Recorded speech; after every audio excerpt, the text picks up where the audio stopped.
दोस्तों, भारत के राष्ट्रीय सुरक्षा सलाहकार अजीत डोभाल सर इन दिनों पश्चिम एशिया के अहम दौरे पर हैं। डोभाल सर ने यहां अमेरिका, सऊदी अरब और संयुक्त अरब अमीरात के अपने समकक्षों से मुलाकात की। इस दौरान डोभाल सर ने पश्चिम एशियाई देशों को भारतीय विशेषज्ञता का उपयोग करते हुए रेल नेटवर्क के माध्यम से जोड़ने और समूचे क्षेत्र को समुद्री और सड़क मार्ग से दक्षिण एशिया से जोड़ने संबंधी व्हाइट हाउस के महत्वाकांक्षी प्रस्ताव पर चर्चा की। एक अमेरिकी वेबसाइट एक्सियस के अनुसार मध्य पूर्व में चीन के बढ़ते प्रभाव को रोकने के लिए अमेरिका की यह पहल अहम है।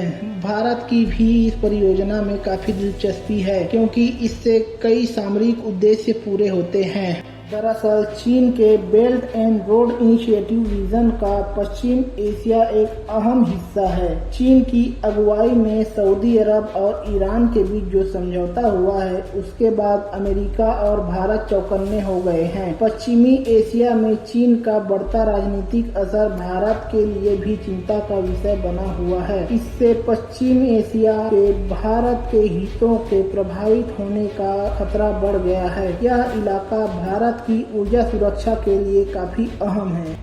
भारत को इस परियोजना से कई बड़े फायदे हो सकते हैं, जिसमें से पहला, अगर पश्चिमी एशिया को रेलवे नेटवर्क और फिर इस इलाके को समुद्री मार्ग से दक्षिण एशिया से जोड़ा जाता है, तो इससे भारत तक कम लागत में तेजी से तेल और गैस पहुंच सकेगी। कनेक्टिविटी से खाड़ी देशों में रह रहे भारत के 80 लाख लोगों को भी फायदा होगा। दूसरा, एक इंफ्रा बिल्डर के तौर पर भारत की ब्रांडिंग होगी। श्रीलंका में ऐसा ही नेटवर्क खड़ा करने में मिली सफलता के बाद भारत के अंदर काफी आत्मविश्वास भी है। भारत ये भी चाहता है कि इसकी सार्वजनिक व निजी कंपनियां पश्चिमी एशियाई देशों में नए मौके भी तलाशे। तीसरा, भारत सरकार को लगता है कि पाकिस्तान द्वारा जमीनी पारगमन मार्गों को रोके जाने के कारण भारत का अपने पश्चिमी पड़ोसियों से संपर्क लंबे समय तक सीमित रहा है। इसलिए पश्चिम एशियाई बंदरगाहों तक पहुंचने के लिए